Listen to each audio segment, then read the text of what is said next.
Hello everybody and welcome to hole number 9, a par 5 of the Eagle Peak in the 2nd anniversary tournament. I'm going to start off by going with 6 bars of topspin, which is max topspin on the extra mile level 8. And with this type of wind, we can make two ways here. First, power 3 ball, crucial, a must. We can either try to do a double bounce. We either, like you can see here with the ball guideline, that the second bounce is going to bounce just before the rough, then the second bounce either just cut the rough on the bottom and roll out, or it's going to bounce over completely.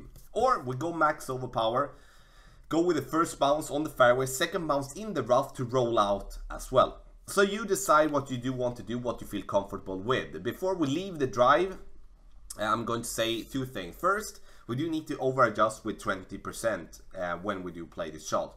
In any form of crosswind, tailwind, we go straight forward. With headwind, we need to play on the right.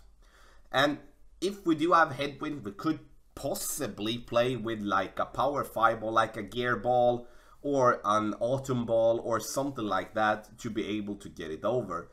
But otherwise it's going to be very tough, and then I definitely think that the right side is going to be the play that we're going to do.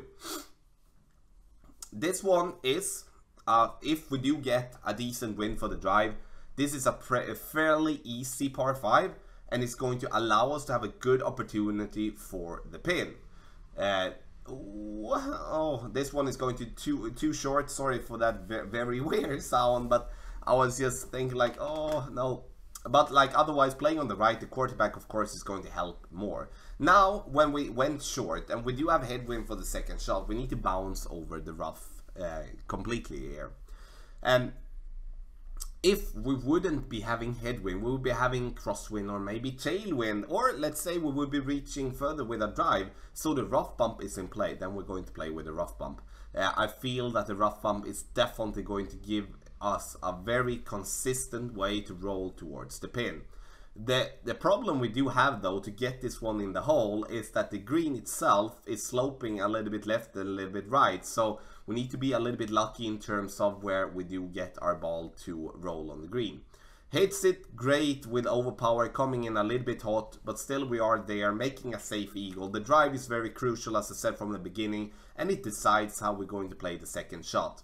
Thank you so much for watching. So now we come into the second version here, which is going to be with some headwind. And then again here, now we're going to have a different way to approach this pin. As sure, we could try to go straight forward, as I said before, but it's going to be almost impossible for us to be able to rely on to 100% get over the rough there on the top. So the thing that we're going to do is to try to go on the right side. Our opponent here is going to get too much to the left here, and it's going to be very, very tough, that we can see already, to first and foremost get the ball. Ah, sit, good. Okay, so this is going to work, but our opponent is going to have to overpower his second shot.